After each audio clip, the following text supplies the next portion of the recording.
രാജുവേട്ടൻ ലുങ്കിയൊക്കെ എടുത്ത് വളരെ നാടൻ ലുക്കിലാണ്. അത് ഇപ്പോൾ വന്നിരിക്കുന്ന സ്റ്റൈൽ കണ്ടോ?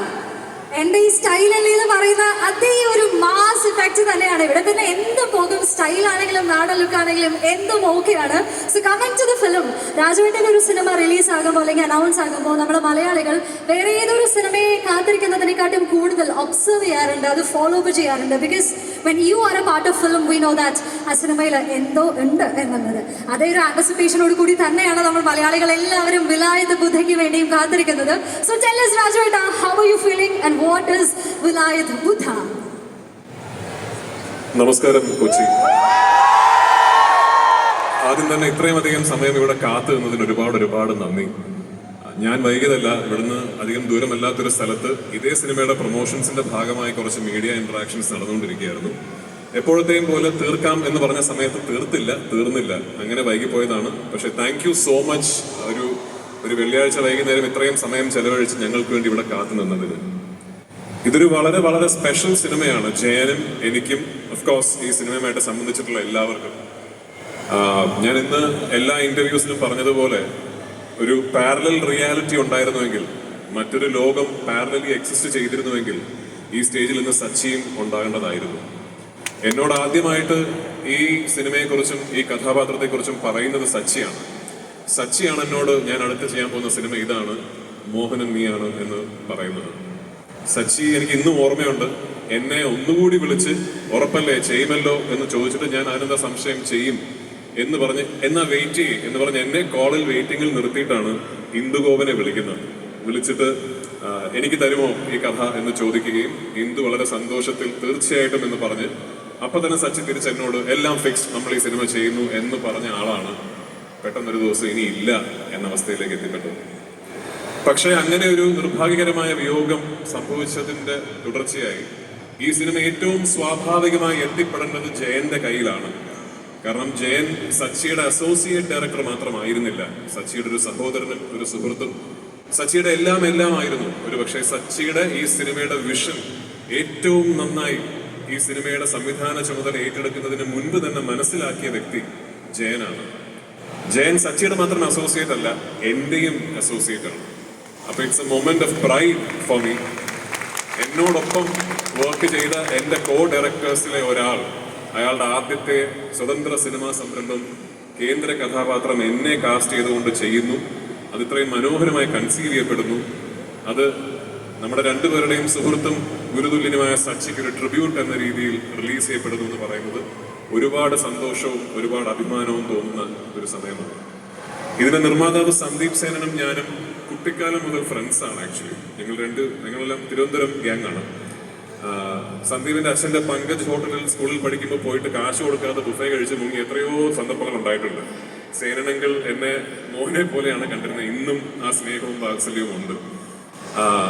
അങ്ങനെ ഒടുവിൽ സന്ദീപും ഞാനും പ്രൊഫഷണലി കൊളാബറേറ്റ് ചെയ്യുന്നു എന്ന് പറയുമ്പോൾ ശരിക്കും ഒരു ലൈഫിന്റെ ഒരു വലിയ ജേർണിയുടെ ഒരു ക്ലൈമാറ്റിക് ഇവന്റ് ആയിട്ടാണ് എനിക്കതിനെ പലപ്പോഴും തോന്നാറുള്ളത്.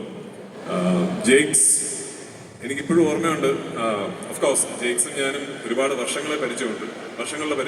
പക്ഷെ അയ്യപ്പനും കോശിയും ചെയ്യുന്ന സമയത്ത് ജെയ്ക്സ് ബിജോയ് ആണ് മ്യൂസിക് എന്ന് പറയുമ്പോൾ ജെയ്ക്സ് മലയാള സിനിമയിലെ ഏറ്റവും പ്രോമിസിംഗ് ന്യൂ മ്യൂസിക് ഡയറക്ടർ മാത്രമാണ്. ഇന്ന് I can guarantee Jakes Bijoy musical എന്ന് പറഞ്ഞാൽ ഒരു പാട്ടോ ഒരു ബിറ്റ് ഓഫ് മ്യൂസിക്കോ പോലും കേൾക്കാതെ ലോകത്തിലെ ഏറ്റവും വലിയ മൾട്ടിനാഷണൽ കമ്പനീസ് റെക്കോർഡ് തുകയ്ക്ക് ഓഡിയോ റൈറ്റ്സ് വാങ്ങിക്കുന്ന ഒരവസ്ഥ അയാൾ സ്വന്തമായി സൃഷ്ടിച്ചെടുത്തിട്ടുണ്ട്. And I'm so proud of you. And I still believe, ഇന്നും ഞാൻ വിശ്വസിക്കുന്നു, ജെയ്ക്സിന്റെ best is still ahead of him. ജെയ്ക്സിന്റെ ട്രൂ സ്പെക്ട്രം നിങ്ങൾ ഇനിയും കാണാൻ കിടക്കുന്നതേ ഉള്ളൂ.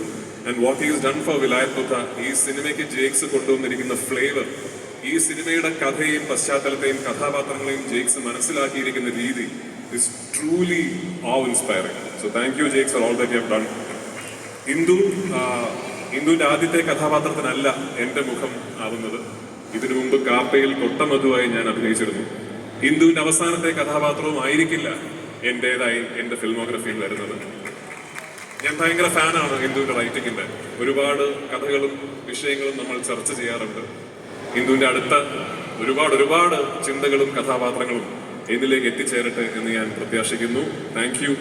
മോഹനന്റെ മുഖം എന്റേതായി തെളിഞ്ഞപ്പോൾ അതിന് സമ്മതം മൂളിയതിന് ഒരുപാട് നന്ദി. Sreejith, of course, Sreejith is one of the most interesting technicians in Malayalam cinema. Sreejith of course, ഒരു top എഡിറ്ററാണ്. He's also one of the finest colorists that I've known. I don't know how many people, അങ്ങനെ എത്ര പേരുണ്ടെന്ന് എനിക്കറിയില്ല. സിനിമയുടെ എഡിറ്റിങ്ങും കളറിങ്ങും ഒരുമിച്ച് ചെയ്യുന്ന എത്ര technicians ഇന്ത്യയിലുണ്ടെന്ന് എനിക്കറിയില്ല. ആ രീതിയിൽ one of the really fine technicians, young technicians we have.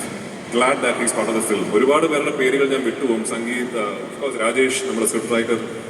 My co actors Priya, Dhruvan, Anu എന്നിവിടെ ഇല്ല. അവർക്കൊക്കെ ഉപരി ഷമിച്ചേട്ടൻ. ഇതിലെ 2 കേന്ദ്ര കഥാപാത്രങ്ങൾ എന്ന് പറയുന്ന മോഹനനും ഭാസ്കരനും മാഷുമായി ഉള്ള ഒരു കെമിസ്ട്രിയാണ് ഈ സിനിമയുടെ ഫൾക്രം. അതിന് എന്നെ അദ്ദേഹത്തിന്റെ പെർഫോമൻസിന്റെ മികവിലൂടെ ഒരുപാട് സഹായിച്ചൊരു കോ ആക്ടറാണ് ഷമിച്ചേട്ടൻ.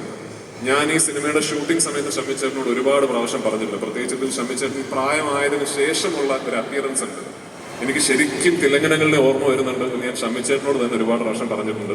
എനിക്ക് തോന്നുന്നു ഈ സിനിമ കാണുമ്പോൾ നിങ്ങൾക്കും അങ്ങനെ തോന്നും എന്നാണ് എൻ്റെ വിശ്വാസം. 21-ാം തീയതി സിനിമ റിലീസാവുകയാണ്. ഇവിടെ പലരും പറഞ്ഞതുപോലെ ഒരു വലിയ യാത്രയുടെ പര്യവസാനമാണ്. ഈ സിനിമ 21-ാം തീയതി റിലീസാവുമ്പോൾ എനിക്കൊരൊറ്റ പ്രാർത്ഥനയുള്ളൂ, തീർച്ചയായിട്ടും നിങ്ങൾക്ക് ഈ സിനിമ ഇഷ്ടപ്പെടണം. അതാണ് മർമ്മപ്രധാനം. പക്ഷെ I hope somewhere Sachi is sitting and watching this and he feels proud. Thank you so much. കടുവയ്ക്ക് ശേഷമുള്ള ഒരു മാസ് ലുക്ക്. സോ ലൈക്ക് എന്ത് ചെയ്താലും അത് കൊതിയോടെ കാത്തിരിക്കുന്നവരാണ് മലയാളി പ്രേക്ഷകർ. I have got only one question. ഇപ്പോൾ ഇത്രയും സ്റ്റൈലായിട്ട് രാജവേട്ടൻ സ്റ്റേജിൽ വന്നിരിക്കുകയാണ്. If we put a request, അല്ലെങ്കിൽ if you are requested double മോഹനന്റെ അതേ ലുക്കിൽ അതേ മേക്കപ്പിൽ ഒരു സ്റ്റേജ് അപ്പിയറൻസ് ചെയ്യാനായിട്ട് ആവശ്യപ്പെടുകയാണെങ്കിൽ will that be a yes or no? എന്നെ കാണാൻ മുണ്ടിൽ ഇതിലും സ്റ്റൈലാണ് ആക്ച്വലി. ഞാൻ അറ്റ്ലീസ്റ്റ് എൻ്റെ ജനറേഷനിലുള്ള ചെറുപ്പക്കാരിൽ, അല്ലെങ്കിൽ ഇപ്പോൾ ചെറുപ്പക്കാരൊന്നും പറയാൻ പറ്റില്ല, 43 വയസ്സായിരുന്നു. എൻ്റെ ജനറേഷനിലുള്ള ആക്ടേഴ്സിൽ പൊതുവെ മുണ്ടും ലുങ്കിയും ഒക്കെ കൊടുക്കാൻ താരതമ്യേന കംഫർട്ടബിൾ ആയിട്ടുള്ള ഒരാളാണ് ഞാൻ. I think it's a very stylish outfit. Public ഫംഗ്ഷൻസിനൊക്കെ പോകുമ്പോൾ അതിൻ്റെതായ സ്ലൈറ്റ്ലി അൺകംഫർട്ടബിൾ. അതുകൊണ്ടാണ് പലപ്പോഴും ഇങ്ങനെ കോട്ട് സൂട്ടൊക്കെ ഇട്ട് വരുന്നത്. ഐ മീൻ ഡബിൾ മോഹനനായി ഇനിയും വരാൻ ഒരു അവസരമുണ്ടായാൽ തീർച്ചയായിട്ടും I would love to revisit the character. അങ്ങനെ ഒരു അവസരം ഉണ്ടാകട്ടെ. പക്ഷെ ഇത് എന്നെ ഡബിൾ മോഹനാക്കി മാറ്റുന്നതിന്റെ പിന്നിൽ നമ്മുടെ മേക്കപ്പ് ഡിപ്പാർട്ട്മെന്റിന്റെ വലിയ മനുവിന്റെ ഒക്കെ വലിയ എഫേർട്ട് ഉണ്ട്. പ്രമോദ്, എന്റെ മേക്കപ്പ് മാൻ്റെ ഒക്കെ വലിയ എഫേർട്ട് ഉണ്ട്. രാവിലെ ഞാൻ പോയി ആ കസേരയിൽ ഇരുന്നാൽ ഒരു മണിക്കൂറുണ്ട്. കാരണം അതിനകത്ത് ഒരുപാട് സീനുകളിൽ ഞാൻ ഈ ഇന്നർ വെസ്റ്റും ലുങ്കിയും മാത്രം എടുത്തിട്ടുള്ള സീനുകളുണ്ട്. അപ്പോൾ എന്റെ കൈയും കാലും ഒക്കെ മേക്കപ്പ് ചെയ്യണം. അപ്പോൾ വലിയൊരു എഫേർട്ട് ഉണ്ട്. അത്ര എളുപ്പമല്ല. അത്ര എഫേർട്ട് ഇല്ലെങ്കിലും നാച്ചുറലി രാജുവേട്ടൻ്റെ ലുക്ക് ഉള്ളതുകൊണ്ട് we will be happy seeing you in any look. Lungi എടുത്താലും സ്റ്റൈലാണെന്ന് രാജുവേട്ടൻ തന്നെ നമ്മളോട് പറഞ്ഞിരിക്കുകയാണല്ലേ. Thank you. നമസ്കാരം. എൻ്റെ ചോദ്യം രാജുവേട്ടനോടാണ്. എൻ്റെ പേര് സഫല്യ. So Vilayath പുത്രയുടെ trailer and poster കണ്ടപ്പോൾ രാജുവേട്ടൻ്റെ കൂടെ തിലകൻ സാർ നിൽക്കുന്ന പോലെ നമുക്ക് എല്ലാവർക്കും തോന്നിയായിരുന്നു. അപ്പോൾ ഈ ഒരു അച്ഛൻ്റെയും മകൻ്റെയും കൂടെ അഭിനയിച്ച അല്ലെങ്കിൽ സ്ക്രീൻ ഷെയർ ചെയ്ത ഒരു ആക്ടർ എന്ന നിലയ്ക്ക് ഇവർ തമ്മിലുള്ള ഒരു സിമിലാരിറ്റീസ് അല്ലെങ്കിൽ ഡിഫറൻസസ് ഉണ്ടെങ്കിൽ അതെന്തൊക്കെയായിരുന്നു? സ്വാഭാവികമായിട്ട് അവരുടെ അപ്പിയറൻസിൽ നല്ല സിമിലാരിറ്റി ഉണ്ട്. ഇപ്പോൾ പ്രത്യേകിച്ച് ഷമിച്ചേട്ടൻ കുറച്ചുകൂടെ പ്രായമായപ്പോൾ ഒരു യങ് തിലകനങ്ങളുടെ നമ്മളെ ഓർമ്മിപ്പിക്കുന്ന ഒരുപാട് കാര്യങ്ങൾ ഷമിച്ചേട്ടനുണ്ട്. ഞാൻ നേരത്തെ പറഞ്ഞ പോലെ ഈ സിനിമയിൽ ഷമിച്ചേട്ടൻ കുറച്ച് പ്രായമായ ഒരു അപ്പിയറൻസ് ഉണ്ട്. ഓഫ്കോഴ്സ് അത് മേക്കപ്പാണ്. പക്ഷേ എനിക്ക് ആ അപ്പിയറൻസിൽ ഒരുപാട് തിലകനങ്ങളുടെ ഓർമ്മ വന്നു. കാരണം ഞാൻ തിലകനങ്ങളുടെ കരിയറിൻ്റെ അവസാന ഘട്ടത്തിൽ ഏറ്റവും ഞാൻ നല്ല സിനിമകൾ ഒന്നെന്ന് വിശ്വസിക്കുന്ന ഇന്ത്യൻ റുപ്പിയിൽ കുറച്ചധികം നാളുകൾ ഞാൻ അദ്ദേഹത്തോടൊന്ന് സ്പെൻഡ് ചെയ്തിരുന്നു. അതിൽ തിലകനങ്ങളിലുള്ള ക്യാരക്ടർ അപ്പിയറൻസും ഇതിൽ ഷമിച്ചേട്ടൻ്റെ ഓൾഡ് അപ്പിയറൻസും എനിക്ക് സിമിലർ ആയിട്ട് തോന്നി. അപ്പോൾ എനിക്ക് ഭയങ്കരമായിട്ട് ഷമിച്ചേട്ടൻ്റെ മുഖത്തും ഷമിച്ചേട്ടൻ അഭിനയിക്കുന്ന രീതിയിലുമെല്ലാം എനിക്ക് ഭയങ്കരമായിട്ട് തിലകനങ്ങളിലെ ഓർമ്മ വന്നു. And of course genetically similarities ഉണ്ടാവുമല്ലോ. ഷമിച്ചേട്ടൻ്റെ ശബ്ദം, ഷമിച്ചേട്ടൻ ചില സമയങ്ങളിൽ ചില ഡയലോഗ്സ് ത്രോ ചെയ്യുന്ന രീതിയൊക്കെ ഭയങ്കരമായിട്ട് തിലകനങ്ങളിലെ ഓർമ്മിപ്പിക്കുന്നതാണ്. ഈ കഥാപാത്രത്തിനും ഉണ്ട് ഒരു തിലകനങ്ങൾ വൈബുണ്ട് ഈ കഥാപാത്രം. ഈ പക്ഷേ വിലായത്ത് ബുദ്ധ എന്ന് പറയുന്ന സിനിമ ഒരു 20 or 25 വർഷങ്ങൾക്ക് മുമ്പാണ് സംഭവിച്ചിരുന്നെങ്കിൽ എനിക്ക് തോന്നുന്നു ഉറപ്പായിട്ടും ഭാസ്കരൻ മാഷ് തിലകനങ്ങളായിരുന്നേനെ എന്നെനിക്ക് നല്ല ഉറപ്പുണ്ട്. മോഹനൻ മറ്റാരെങ്കിലും ആയിരിക്കാം, പക്ഷെ എനിക്ക് തോന്നുന്നു ഭാസ്കരൻ മാഷ് ഉറപ്പായിട്ടും തിലകനങ്ങളായിരുന്നേനെ എനിക്ക് നല്ല ഉറപ്പുണ്ട്. പക്ഷേ ലൈക്ക് ഐ സെഡ്, ഞാൻ ഈ സിനിമയുടെ അവസാന ദിവസത്തെ ഷൂട്ടിംഗ് നമ്മൾ ടൈലൻഡ് ഷൂട്ട് ചെയ്യാൻ ഒന്നുകൂടെ മറയൂർ പോയപ്പോൾ ഞാൻ ഷമിച്ചേട്ടനോട് പറഞ്ഞ കാര്യമാണ്. ഞാൻ പറഞ്ഞു, ഞാൻ ഷമിച്ചേട്ടൻ്റെ എല്ലാ സിനിമകളും കണ്ടിട്ടില്ല, പക്ഷെ ഞാൻ കണ്ടിട്ടുള്ള ഷമ്മിച്ചേട്ടൻ്റെ സിനിമകളിൽ I truly believe this is his finest performance. So I am really looking forward to all of you watching what is done. സത്യത്തിൽ ഈ സിനിമ ആദ്യം കൺസീവ് ചെയ്യപ്പെടുമ്പോൾ സച്ചി എന്നോട് ഈ സിനിമയെക്കുറിച്ച് ആദ്യം പറയുമ്പോൾ പുഷ്പ റിലീസ് ചെയ്തിട്ടില്ല, പുഷ്പ പാർട്ട് 1 പോലും റിലീസായിട്ടില്ല, റിലീസായിട്ടില്ല. അപ്പൊ അന്ന് ഇതുപോലെ മറ്റൊരു ചന്ദന കള്ളക്കടത്തുകാരന്റെ സിനിമ തെലുങ്കിൽ നിന്ന് സംഭവിക്കുന്നുണ്ടെന്നും അതിങ്ങനെ ഒരു നേഷൻ വൈഡ് ഒരു ഫിനോമിനായി മാറുമെന്നൊന്നും ഞങ്ങൾക്കാർക്കും അറിയില്ല. നിർഭാഗ്യവശാൽ ഇതിന്റെ ഒരു യാത്രയുടെ പര്യവസാനം ഈ വിലായത്ത് ബുദ്ധയുടെ ഷൂട്ടിംഗ് തീരാറായപ്പോൾ പുഷ്പ 1ഉം 2ഉം റിലീസായി. പുഷ്പ എന്ന് പറയുന്ന ക്യാരക്ടർ ഇന്ത്യ എമ്പാടും ഒരു വലിയ റേജായി മാറിക്കഴിഞ്ഞു. അപ്പൊ അത് ഞങ്ങൾ അക്നോളജ് ചെയ്യുക മാത്രമാണ് ചെയ്തിട്ടുള്ളത്. അതായത് സ്വാഭാവികമായിട്ടും വിലായത്ത് ബുദ്ധ എന്ന് പറയുന്ന ഒരു പുസ്തകത്തെ കുറിച്ച് അറിവില്ലാത്തവർ ഇതിന്റെ ഒരു ടീസറോ ട്രെയിലറോ കാണുമ്പോൾ ഇത് പുഷ്പ പോലെയാണോ എന്ന് അവർക്ക് തോന്നും. ഞങ്ങളും അതിനെക്കുറിച്ച് ബോധവാന്മാരാണ് എന്നുള്ളൊരു അക്നോളജ്മെന്റ് മാത്രമാണ്. സത്യത്തിൽ അത് ഒരു പ്രോമോയ്ക്ക് വേണ്ടി എടുത്ത ഡയലോഗ് പോലെയാണ്. സിനിമയിൽ ആ ഡയലോഗ് ഉണ്ടാവില്ല ചിലപ്പോൾ. ഇത്തരത്തിലൊരു ഒരു സിനിമ ആവിഷ്കരണം ഉണ്ടെന്നും അങ്ങനെ ചന്ദനക്കള്ളക്കടത്തിനെ ഭയങ്കര റൊമാൻറ്റിസൈസ് ചെയ്ത് അത്തരത്തിലൊരു വലിയ നായക സങ്കല്പം സിനിമയിൽ ഉണ്ടെന്നുമുള്ള കാര്യം ഞങ്ങളായിട്ട് തന്നെ അക്നോളജ് ചെയ്തെന്ന് മാത്രമേ ഉള്ളൂ. കഥാപാത്ര സൃഷ്ടിയിലും കഥയിലും ഈ ക്യാരക്ടറിന്റെ ഒരു നേച്ചറിലും അങ്ങനെ ഒരു സിമിലാരിറ്റി ഇല്ല. അത് ഇല്ല, ഞാനായിട്ട് സിമിലാരിറ്റി ഉണ്ടാക്കാതിരിക്കാൻ ശ്രമിക്കേണ്ട കാര്യമൊന്നും ഉണ്ടായിട്ടില്ല. കാരണം അതിന്റെ സ്ക്രിപ്റ്റിങ്ങിലും കൺസെപ്ഷനിലും ഒക്കെ തന്നെ ടോട്ടലി ഡിഫറെന്റ് ആണെന്നാണ് ഞാൻ കരുതുന്നത്. ഞാൻ നേരത്തെ പറഞ്ഞ പോലെ തന്നെ 2020 ആണ് ഈ സിനിമയെക്കുറിച്ച് ആദ്യം ചിന്തിക്കുന്നതും പിന്നീട് ആ സമയത്ത് കോവിഡ് വരികയും സിനിമ വ്യവസായം തന്നെ ഒരു വലിയ കാലയളവിന് നിന്ന് പോവുകയും ഞാൻ ആടുജീവിതം എന്ന സിനിമ പൂർത്തീകരിക്കാൻ വീണ്ടും രണ്ടാമത് ജോർഡനിലേക്കും അൽജീരിയയിലും ഒക്കെ പോകേണ്ടി വരികയെന്നൊക്കെ ചെയ്തതിന്റെ അടിസ്ഥാനത്തിൽ ഈ സിനിമ തുടങ്ങാൻ ഒരുപാട് വൈകി. അൺഫോർച്ചുനേറ്റ്ലി ഇവൻച്വലി ഈ സിനിമ തുടങ്ങി ഇതിന്റെ ആദ്യത്തെ സ്കെഡ്യൂളിൽ ഷൂട്ട് തുടങ്ങി ആദ്യത്തെ കുറച്ച് ദിവസങ്ങൾക്കുള്ളിൽ തന്നെയാണ് എനിക്കൊരു ഇതിലെ ഒരു ആക്ഷൻ സീക്വൻസ് ഷൂട്ട് ചെയ്യുന്നതിന്റെ ഇടയിൽ ഒരു അപകടം സംഭവിച്ചത്. അപ്പൊ ആ ഒരു ഇഞ്ചുറിയുടെ നേച്ചർ കാരണം 18 മാസത്തോളം ഇനിയും ആക്ഷൻ അങ്ങനെ മറ്റു കാര്യങ്ങൾ അറ്റംപ്റ്റ് ചെയ്യാൻ പാടില്ല എന്നൊരു വളരെ സ്ട്രിക്റ്റ് ഇൻസ്ട്രക്ഷൻസ് ഡോക്ടേഴ്സിന്റെ ഭാഗത്തു നിന്നുണ്ടായിരുന്നു. അങ്ങനെയാണ് ഒരു വലിയ കാലയളവ് ഈ സിനിമ ഡോർമെന്റ് ആയി നിന്നത്. പക്ഷേ താങ്ക്ഫുള്ളി എനിക്ക് ഈശ്വരാനുഗ്രഹം കൊണ്ടും ഒരുപക്ഷെ ഇതുപോലെ എന്നെ സ്നേഹിക്കുന്ന ആയിരക്കണക്കിന് ആൾക്കാരുടെ പ്രാർത്ഥന കൊണ്ടും ഫുള്ളി റിക്കവർ ചെയ്യാൻ പറ്റി. ഞങ്ങൾ തിരിച്ചു വന്ന് വിലായത്ത് ബുദ്ധയിലെ ആക്ഷൻ സീക്വൻസുകളെല്ലാം ഷൂട്ട് ചെയ്തു. എങ്ങനെ ആ സിനിമയെക്കുറിച്ച് സ്വപ്നം കണ്ടിരുന്നോ, ജയനും ഞാനും സ്വപ്നം കണ്ടിരുന്നു, അത് ആ തരത്തിൽ തന്നെ ഞങ്ങൾക്ക് കൺസീവ് ചെയ്യാൻ സാധിച്ചു എന്ന് വിശ്വസിക്കുന്നു. ഞങ്ങൾ മനസ്സിൽ കണ്ട വിലായത്ത് ബുദ്ധ എന്ന സിനിമ നിങ്ങൾക്കും ഇഷ്ടപ്പെടട്ടെ, നിങ്ങളും അതുമായി റെസനേറ്റ് ചെയ്യട്ടെ എന്ന് പ്രാർത്ഥിക്കുന്നു. എപ്പോഴും ഈ പ്രശംസകൾക്കൊപ്പം തന്നെ വരുന്ന വിമർശനങ്ങളെയും വളരെ ലളിതമായിട്ട് മറികടക്കുന്ന സാഹചര്യം നമ്മൾ കണ്ടിട്ടുണ്ട്. ഇപ്പോൾ എപ്പോഴും നമ്മൾ പറയാറുണ്ട് being Mohanlal is not easy എന്നുള്ളത്. പക്ഷെ ഞാൻ പറയാൻ ആഗ്രഹിക്കുന്നത് being Prithviraj is not easy എന്നുള്ളതാണ്. അപ്പോൾ being Prithviraj is not easy ആണോ, അത് ആക്ച്വലി കുറച്ച് ഡിഫിക്കൽട്ടാണോ? I don't know. എന്നെ വളർത്തിയത് നിങ്ങളാണ്. അതുകൊണ്ട് എന്നെ വിമർശിക്കാനുള്ള എല്ലാ അവകാശവും നിങ്ങൾക്കുണ്ട്. ഞാൻ ഇന്ന് ഇവിടെ എൻ്റെ സിനിമ റിലീസ് ചെയ്യാൻ വേണ്ടി ഞാൻ ഇന്ന് ലുലു മോളിൽ വരുമ്പോൾ ഇത്രയും ജനം കൂടി നിൽക്കുന്നത് എന്നോടുള്ള സ്നേഹവും എന്നിലുള്ള പ്രതീക്ഷയും കാരണമല്ല. അപ്പൊ എന്നെ വിമർശിക്കാനുള്ള എല്ലാ അവകാശവും നിങ്ങൾക്കുണ്ട്. ഞാൻ മോശമായാൽ മോശമാണെന്ന് പറയാനും എന്നിലെ തെറ്റുകുറ്റങ്ങൾ ചൂണ്ടിക്കാണിക്കാനും ഏറ്റവും കൂടുതൽ അവകാശമുള്ളത് എന്നെ വളർത്തിയ മലയാള സിനിമാ പ്രേക്ഷകർക്ക് തന്നെയാണ്. So I take it with all respect. You are free to criticise me. ഞാൻ ഐ കീപ് ട്രൈങ്. ഞാൻ എപ്പോഴും ഒരു സത്യം മാത്രമേ എനിക്ക് ചെയ്യാൻ കഴിയൂ. ഒരു ലെസ് ദാൻ 100% എന്നുള്ളൊരു രീതിയിൽ ഞാനൊരു സിനിമയെ അപ്രോച്ച് ചെയ്യില്ല. എൻ്റെ പരിമിതമായ കഴിവുകൾ 100% അപ്ലൈ ചെയ്തിട്ട് വേണം എല്ലാ സിനിമയും ചെയ്യാൻ എന്നുള്ളൊരു ആഗ്രഹം എനിക്കുണ്ട്. അത് ഞാൻ പരമാവധി ട്രൈ. ഓഫ്കോഴ്സ് രാജമൗലി സാറിൻ്റെ സിനിമ ഇൻഫാക്ട് നാളെയാണ് അതിൻ്റെ ഒഫീഷ്യൽ ലോഞ്ച്. സോ ഇനി ആ സിനിമയെക്കുറിച്ച് ഇനി സംസാരിക്കാൻ സമയമുണ്ടല്ലോ. അതിന്റെ റിലീസ് സമയമൊക്കെ ആകുമ്പോൾ there will be a lot of venues where we can speak about that film. അപ്പം അന്നാവട്ടെ. സച്ചി അങ്ങനെ ഷൂട്ടിംഗ് വേണമെന്നില്ല ഓർമ്മ വരാൻ. സച്ചി ഞാനങ്ങനെ ഒരുപാട് സുഹൃത്തുക്കളൊന്നും ഉള്ളൊരു ആളല്ല. സിനിമാ മേഖലയിൽ നിന്നും അങ്ങനെ വലിയൊരു സുഹൃത്ത് വലയം ഒന്നും ഉള്ളൊരാളും അല്ല ഞാൻ. അപ്പം എനിക്ക് ഒരു ഫ്രണ്ട് എന്ന എനിക്ക് തോന്നിയിട്ടുള്ള ചുരുക്കം ചില വ്യക്തികൾ ഒരാളായിരുന്നു സച്ചിൻ. സച്ചിൻ ഞാനും അങ്ങനെ അടുപ്പിച്ചടുപ്പിച്ച് സിനിമകൾ ചെയ്തിരുന്ന, എല്ലാ കൊല്ലവും ഓരോ സിനിമകൾ ചെയ്തിരുന്ന കൊളാബറേറ്റേഴ്സ് ഒന്നുമല്ല. ഞങ്ങൾ എപ്പോഴും ഫോണിൽ സംസാരിക്കുന്ന, എല്ലാ ഞായറാഴ്ചയും വിളിച്ച അങ്ങനെ ഒരു ബന്ധം ഉണ്ടായിരുന്നില്ല. പക്ഷേ I just knew that he was there for me. And he knew that I was there for him. സച്ചിക്കൊരു ആവശ്യമുണ്ടെങ്കിൽ, സച്ചിക്കൊരു ക്രൈസ് ഉണ്ടെങ്കിൽ എന്നെ വിളിക്കും എന്നെനിക്ക് നന്നായിട്ട് അറിയാം.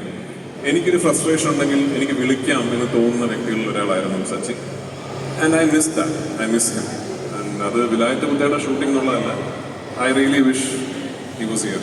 അത് എന്നെ വെച്ച് ഇനി ഒരു സിനിമ പോലും ഇനി ഒരിക്കലും സച്ചിൻ ചെയ്യില്ലെങ്കിലും I still wish he was here. Good evening all of you. ഈ ഒരു മൊമെന്റ് സത്യത്തിൽ ഈ ഒരു ട്രെയിലർ ലോഞ്ച് മാത്രമല്ല, ഇതൊരു സെലിബ്രേഷൻ ഓഫ് പെർസിവിയറൻസ് ആണ് ഞാൻ പറയും. ആൻഡ് ഈ ഇത്രയും കാലഘട്ടത്തിൽ, അതായത് ഞാൻ ഇപ്പോഴും ഓർക്കുന്ന അയ്യപ്പനും ഘോഷിയും കഴിഞ്ഞിട്ട് സച്ചിയേട്ടൻ ഡിസ്കസ് ചെയ്തൊരു സബ്ജക്റ്റ് ആയിരുന്നു. അപ്പം അയ്യപ്പൻ ഘോഷി കഴിഞ്ഞ സമയത്ത് ഞാൻ എപ്പോഴും കരുതിയിരുന്നു, ഇനി അങ്ങോട്ട് സച്ചിയേട്ടൻ്റെ പടങ്ങൾ മാത്രം ചെയ്താലെങ്കിലും മതി, വർഷത്തിൽ ഒരു പടമെങ്കിലും സച്ചിയേട്ടനെ കിട്ടുമല്ലോ. അത്രയും മനസ്സിൽ കൊണ്ടു നടന്നൊരു വ്യക്തിയാണ്. എൻ്റെ കരിയറിലെ ഒരു മൈൽ സ്റ്റോൺ സിനിമ തന്നെയാണ് അയ്യപ്പനും ഘോഷി. അങ്ങനെ ആ ജേർണി ഞാനിപ്പോഴും ഓർക്കുന്നത്, സച്ചിയേട്ടൻ ആ സർജറിക്ക് പോകുന്നതിന് മുമ്പ് വിളിച്ചിട്ട്, എടാ നീ കുറച്ച് ജാപ്പനീസ് സ്റ്റോൺസും കാര്യങ്ങളൊക്കെ എടുത്തു വെച്ചോ, വിലായത്തിൽ അത് ഉപയോഗിക്കേണ്ടി വരും എന്ന് പറഞ്ഞിട്ട് നിനക്കറിയാം അത് കഴിഞ്ഞിട്ട് എന്താ സംഭവിച്ചത്. പക്ഷേ ആ ജേർണി ഈ 4 വർഷം ഒരുപാട് ബുദ്ധിമുട്ടുകളിലൂടെ പോയപ്പോൾ പോലും നിങ്ങൾക്കറിയാം, രാജുവിൻ്റെ ഉണ്ടായ ഒരു ആക്സിഡൻറ്റിനെ പറ്റി അറിയാം. ജയൻ നമ്പ്യാർ അനുഭവിച്ച ആ ഒരു വെയിറ്റിംഗ് പീരീഡ്, ഒരു ഡയറക്ടർ ഒരു ഫസ്റ്റ് പ്രോഡക്റ്റ് ലോഞ്ച് ചെയ്യാൻ പറ്റിയിട്ടില്ല. പക്ഷേ നമ്മളധികം ഒരുപാട് സിനിമ, രാജു ഒരുപാട് സിനിമ കഴിഞ്ഞു, ഞാൻ ഒരുപാട് സിനിമ ചെയ്തു. പക്ഷെ എന്നിരുന്നാൽ പോലും സച്ചിയേട്ടൻ്റെ ഒരു ഡിവൈൻ ഒരു ഇൻ്റർവെൻഷൻ ഉണ്ട് ഇതിൽ. ആൻഡ് ഒരൊറ്റ ആളുടെ പെർസിവിയറൻസ് ഉണ്ട്. ജയൻ നമ്പ്യാരെ ഈ അവസരത്തിൽ നിങ്ങളെല്ലാവരും ഒരുപാട് കൈയടിച്ച് പ്രോത്സാഹിപ്പിക്കണം. ഈ പടത്തിൽ അദ്ദേഹം പല സമയത്ത് ഞാൻ കരുതിയിട്ടുണ്ട്, ഇത് റീവിസിറ്റ് എത്ര പ്രാവശ്യമാണ് റീവിസിറ്റ് ചെയ്യുന്നത്. ഒരേ ഫുട്ടേജസ് പിന്നെ കണ്ടുകൊണ്ടിരിക്കുകയായിരുന്നു. പക്ഷേ ഓരോ പ്രാവശ്യം റീവിസിറ്റ് ചെയ്യുമ്പോൾ മറ്റുള്ള എല്ലാ പടങ്ങളെക്കാളും ഒരു എനർജി ഈ സിനിമ ഓട്ടോമാറ്റിക്കലി നമുക്ക് തരികയാണ്. പടം കണ്ടു കഴിഞ്ഞൊരു വ്യക്തിയാണ് ഞാൻ പറയട്ടെ. ഏറ്റവും ഇപ്പോൾ വേറെ പടങ്ങൾ ചെയ്യുന്ന സമയത്തും ഒരു സൈലന്റ് ആയിട്ട് ഈ പടത്തിന്റെ ആക്ടിവിറ്റീസും ഈ പടത്തിന്റെ പ്രോസസ്സും പോകുന്നുണ്ടായിരുന്നു സൈഡിൽ കൂടെ. അപ്പോൾ ഞാൻ ഇപ്പോഴും എൻ്റെ ടീമിനോട് പറയുന്നത്, something is happening and I M truly happy with what's the final product. ഞാൻ ഒരുപാട് തള്ളാനൊന്നും ആഗ്രഹിക്കുന്നില്ല. ബട്ട് ഐ തിങ്ക് അയ്യപ്പനും ഘോഷിയിൽ നിങ്ങൾ ഇഷ്ടപ്പെടുന്നുണ്ടെങ്കിൽ അതിനോട് ചേർത്ത് വെക്കാൻ പറ്റുന്ന ഒരു പടമായിരിക്കും വിലായത്ത് പുത്താൻ ഞാൻ പറയുന്നത്. And the shear effort that the team has put in. And Raju, I have nothing, you've guided me throughout my career, Raju, and I'm so happy I will do this with you. നിങ്ങൾ പൃഥ്വിരാജ് സുകുമാരൻ എന്ന ഒരു power house performer ഈ പടത്തിൽ കാണും. അതുപോലെ തന്നെ ഞാൻ പറയട്ടെ, തിലകൻ ചേട്ടനെ നിങ്ങൾ മിസ് ചെയ്യുന്നുണ്ടെങ്കിൽ you will see Shammi Thilakan in the most fascinating form in the film.